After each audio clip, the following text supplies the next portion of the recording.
Hello friends, মিঠুর পাকশালায় আপনাদের সবাইকে স্বাগত। আজ আমি 1 কাপ আটা ও একটা আলু দিয়ে ভীষণই টেস্টি একটা রেসিপি আপনাদের সাথে শেয়ার করছি।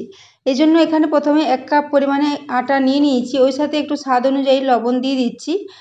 এদিকে আটা ও লবণটা একটু সাইডে রেখে দিলাম। এদিকে আমি একটা বড় সাইজের আলুকে সেদ্ধ করে রেখেছিলাম, সেই সেদ্ধ করা আলুটার জলটা ঝরিয়ে নিয়েছি। এরপর আলুটাকে একটা প্লেটে নিয়ে ঠান্ডা করে নেব। সেজন্য আলুটাকে আগে একটা প্লেটে নিয়ে নিলাম, তারপর একটা কাঁটা চামচের সাহায্যে এটাকে একটু স্ম্যাশ করে নিচ্ছি। আমি এখানে একটা বড় সাইজের আলু নিয়েছি, আলুটাকে এভাবে চৌকো চৌকো করে কেটে একটু প্রেসারে সেদ্ধ করে নিয়েছি একটা সিটি দিয়ে। তো আলুটা খুব ভালো মতো সেদ্ধ হয়ে গেছে। সেদ্ধ হওয়ার পর জলটা ঝরিয়ে নিয়েছিলাম। তো দেখুন, এরপর আলুটাকে এইভাবে একটা স্ম্যাশারের সাহায্যে স্ম্যাশ করে নিচ্ছি। তো আপনারা চাইলে স্ম্যাশারের সাহায্যেও স্ম্যাশ করতে পারেন, কিন্তু এটা কাঁটা চামচে করেও খুব ভালো করে এটা স্ম্যাশ হয়ে যাবে।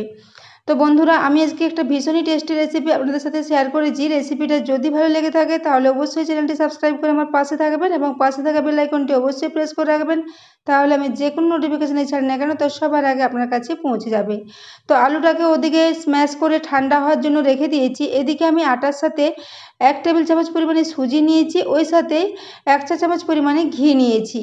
এরপর ঘিটা ও সুজিটা দিয়ে আটার সাথে খুব ভালো করে মিশিয়ে নেব। লবণটা তো আগেই দিয়েছিলাম।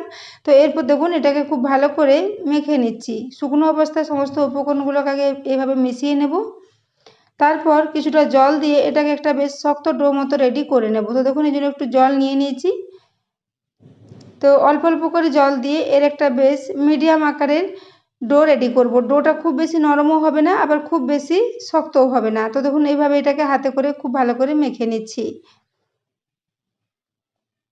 তো দেখুন, ডোটা খুব ভালো মতো রেডি হয়ে এসেছে। তো বন্ধুরা, আজকে আমি একটা ভীষণই টেস্টি রেসিপি আপনাদের সাথে শেয়ার করেছি। রেসিপিটা যদি ভালো লেগে থাকে তাহলে অবশ্যই বন্ধুদের সাথেও একটু শেয়ার করে দেবেন এবং রেসিপি ভালো লাগলে একটা লাইক করতে ভুলবেন না। তো দেখুন, ডোটা এখন খুব ভালো করে রেডি করে নিয়েছি। এরপর এটাকে একটু রেস্টে রেখে দেবো প্রায় 5 মিনিটের জন্য। এদিকে আমি ওই যে সেদ্ধ আলুটা স্ম্যাশ করে রেখেছিলাম, এখানে কিছু মশলা দিয়ে দিচ্ছি। তো এখানে সবার আগে দিয়ে দিচ্ছি স্বাদ মতো একটু লবণ।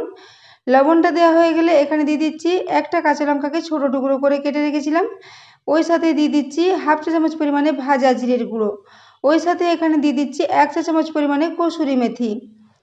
এর সাথে দিয়ে দেবো 1/2 চা চামচ পরিমাণে একটু চাট মশলার গুঁড়ো। এর সাথে দিয়ে দিচ্ছি প্রায় 1/4 টিস্পুন পরিমাণে একটু গরম মশলার গুঁড়ো। তো বন্ধুরা, আমি আজকের এই রেসিপিটা সম্পূর্ণ নিরামিষভাবে রেডি করেছি। আপনারা যদি এটাতে একটু পেঁয়াজ দিতে চান সেক্ষেত্রে এটা দিতে পারেন। পেঁয়াজ দিলেও এর টেস্টটা ভীষণই ভালো হবে। সেক্ষেত্রে আপনারা খুবই ছোটো ছোটো করে একটু পেঁয়াজ কুচিয়ে এর সাথে মিশিয়ে নিতে পারেন। তো দেখুন, এরপর আমি সমস্ত কিছু দেওয়া হয়ে গেছে, খুব ভালো করে এটাকে একটু মিক্স করে নিচ্ছি। এইভাবে একটা আলুর বেশ চটপটা টাইপের মশলা রেডি করে নিচ্ছি। তো বন্ধুরা, আজকের এই রেসিপিটা আপনারা সকালের ব্রেকফাস্টে বা বাচ্চাদের স্কুলের টিফিনে বা বিকেলের দিকে স্ন্যাক্স হিসেবেও বানিয়ে খেতে পারেন। ভীষণই টেস্টি একটা রেসিপি। আলু ও আটা দিয়ে আমরা তো নানা রকমভাবে রেসিপি তৈরি করে থাকি, কিন্তু এই রেসিপিটা আপনারা বন্ধুরা একবার অবশ্যই ট্রাই করবেন।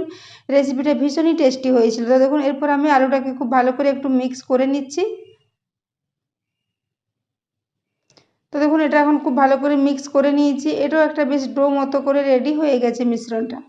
তো এদিকে আমি আটাটা 5 মিনিটের জন্য ঢাকা দিয়ে রেখেছিলাম, তার ঢাকাটা এখন খুলে নিলাম। এরপরে ডোটাকে হাতে করে আবার একটু খুব ভালো করে মেখে নিচ্ছি। এইভাবে কিছুক্ষণ মেখে নেওয়ার পর এই ডোটাকে আমি সমান ভাগে দুটো ভাগে ভাগ করে নেব। তো দেখুন, এই ডোটা আমি দুভাগে ভাগ করে নিচ্ছি। এইভাবে দুভাগে ভাগ করে নেব, তারপর একটা চাকি বেলনের সাহায্যে এগুলোকে একটু বেলে নেব। তো দেখুন, সেজন্য একটু চাকি বেলনের উপরে একটু তেল নিয়ে তেলটা খুব ভালো করে চারিদিকে মাখিয়ে নিচ্ছি। তেলটা মাখানো হয়ে গেলে এখানে ওই একটা ডো নিয়ে নিচ্ছি, তারপর ডোটাকে একটু বড় করে এভাবে একটু বেলে নেব।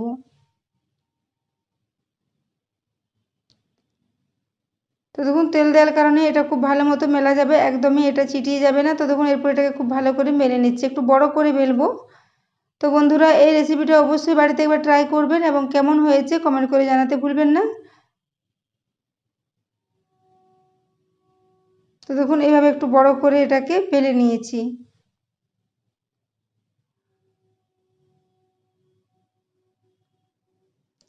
এইভাবে একটু বড় করে বেলে নেব। তারপর এখানে উপর থেকে আমি কিছু কালো জিরে ছড়িয়ে দিচ্ছি।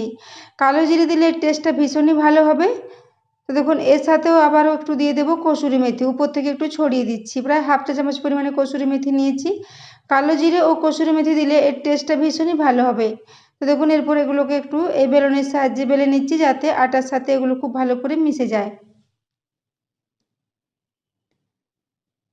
তো দেখুন এভাবে একটু বেলে নিলাম, এগুলো খুব ভালো মতো এখন এর সাথে মিশে গেছে। তো বন্ধুরা আজকের রেসিপিটা ভীষণই চটপটা, ভীষণই খাস্তা মতো রেডি হয়েছিল। তো এইভাবে এই কালো জিরে ও কসুরি মেথি দেওয়ার জন্য এর টেস্টটা অনেকটাই কচুরি বা সিঙ্গাড়ার মতো হবে, সেই জন্য এখানে একটু কালো জিরে ও কসুরি মেথি দিয়ে দিয়েছি। তো দেখুন এরপর এটাকে আমি একটু উল্টে নিলাম।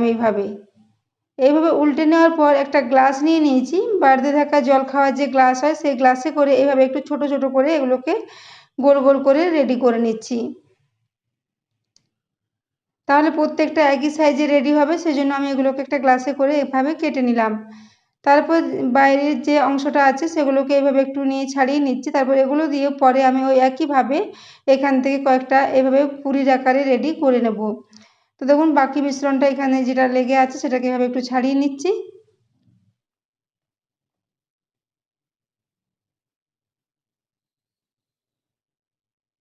তো এরপর এটাকে একটু হাতে করে এইভাবে গোল গোল করে সাইডে এটাকে রেখে দিচ্ছি। এটা দিয়ে পরে আমি আবারও তৈরি করে নেব। তো দেখুন এরপর আমি এই যে পুরিগুলো তৈরি করেছি, তো দেখুন নিচের দিকটা খুব ভালো মতো কালো জিরে ও কসুরি মেথিটা কোট হয়ে গেছে। এরপর আমি ওই যে আলুর স্টাফিংটা রেডি করে রেখেছিলাম, সেই আলুর স্টাফিংটা এখানে একটু করে উপরে দিয়ে দিচ্ছি।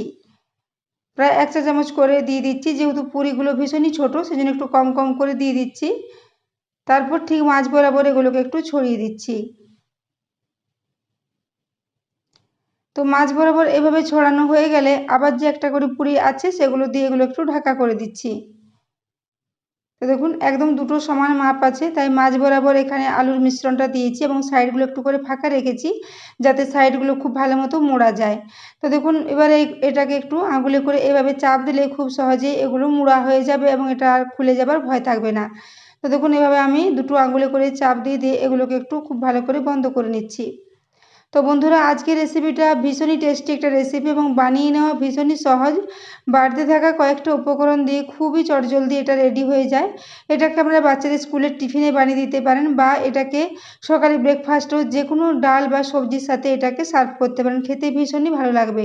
তো দেখুন এরপর আমি একটা রেডি করে নিয়েছি, আবারও একটা আপনাদের দেখিয়ে দিচ্ছি। এইভাবে সাইডগুলো একটু আঙুলে করে চাপ দিলে খুব সহজে এগুলো মুড়ে যাবে।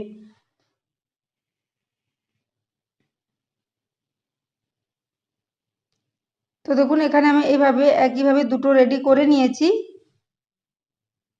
তো খুব ভালো করে একটু চাপ দিয়ে এগুলো টিপে টিপে বন্ধ করে দিতে হবে। তো এখানে আমার দুটো রেডি হয়ে গেছে। এই একই পদ্ধতিতে আমি আবারও বাকি যে মিশ্রণটা আছে সেটা দিয়ে এগুলো রেডি করে নেব। তো দেখুন এগুলোকে একটা প্লেটে তুলে নিচ্ছি। এইভাবে দেখুন সবগুলোকে আমি রেডি করে নিয়েছি। তো দেখুন এখানে আমি যে পরিমাণ আটার ডোটা রেডি করেছিলাম তা থেকে আমার মোট 7টা মতো পুরি এখানে রেডি হয়েছে। তো দেখুন সবগুলো একই রকমভাবে রেডি করে নিয়েছি। এরপর আমি গ্যাসে একটা কড়াই বসিয়ে রেখেছি, সেখানে আমি প্রায় হাফ কাপ পরিমাণে তেল দিয়ে দিয়েছি। তেলটা খুব ভালো মতো গরম হয়ে গেছে। গ্যাসের ফ্লেমটা এখন মিডিয়ামে রেখেছি। মিডিয়াম ফ্লেমে এই পুরিগুলো একটা একটা করে দেবো আর ভেজে নেব। তো দেখুন এগুলো কিন্তু খুব ভালো মতো না ফুললেও হালকা হালকা কিছুটা ফুলবে। তবে সুজি দেওয়ার জন্য আটার সাথে এগুলো ভীষণই খাস্তা ও মুচমুচে মতো রেডি হয়েছিল, এবং যেহেতু কালো জিরে ও এখানে কসুরি মেথি দেওয়া আছে তার জন্য এর টেস্টটা অসাধারণ হয়েছিল বন্ধুরা। এবং কালো জিরে দিলে এটা দেখতেও খুবই ভালো হয়েছিল। তো দেখুন এরপর একটা ফ্রাই করে নিয়েছি, আবারও একটা দিয়ে দিয়েছি। এইভাবে মিডিয়াম ফ্লেমে একটু উল্টে পাল্টে এগুলোকে লাল লাল করে একটা একটা করে দিয়ে ভেজে নিচ্ছি। তো দেখুন এখানে দুটো ফ্রাই হয়ে গেছে। এগুলো বেশ হালকা হালকা ফুলবে এবং ভীষণই খাস্তা ও মুচমুচে মতো রেডি হয়েছিল। এগুলোকে আপনারা বন্ধুরা বিকেলে চায়ের সাথেও সার্ভ করতে পারেন, ভীষণই টেস্টি একটা রেসিপি। তো দেখুন এখানে সবগুলো ফ্রাই করে নিয়েছি। এরপর এগুলোকে একটা প্লেটে সাজিয়ে দিচ্ছি। তো আপনারা চাইলে এগুলোকে যে কোনো ডাল সবজি বা যে কোনো চাটনির সাথে সার্ভ করতে পারেন, অথবা বিকেলে চায়ের সাথেও সার্ভ করতে পারেন, ভীষণই টেস্টি লাগবে। তো দেখুন এরপর এগুলোকে প্লেটে নিয়ে সাজিয়ে নিয়েছি। তো দেখুন এরপর এগুলো সাজিয়ে নিয়েছি। এরপর একটা আপনাদের আওয়াজটা দেখিয়ে দিচ্ছি, আপনারা বুঝতে পারবেন এগুলো কতটা খাস্তা মতো রেডি হয়েছে। ভীষণই খাস্তা ও মুচমুচে একটা রেসিপি। তো বন্ধুরা আজকের রেসিপিটা অবশ্যই বাড়িতে একবার ট্রাই করবেন এবং কেমন হয়েছে জানাতে ভুলবেন না। তো দেখুন একটা ভেঙে দেখিয়ে দিচ্ছি, ভিতরটা আলুর পুরে ভর্তি এবং উপরটা ভীষণই খাস্তা ও মুচমুচে, একদম কচুরি সিঙ্গাড়ার মতো টেস্ট হয়েছিল। তো বন্ধুরা, আজকের রেসিপিটা এতক্ষণ পর্যন্ত দেখার জন্য আপনাদের অশেষ ধন্যবাদ। তো দেখুন এখানে আবারও একটা আপনাদের দেখিয়ে দিলাম। তো আবারও চলে আসবো নিত্য নতুন কোনো ভিডিও নিয়ে। ততক্ষণের জন্য সবাই সুস্থ থাকবেন, ভালো থাকবেন। দেখা হচ্ছে অন্য কোনো রেসিপিতে।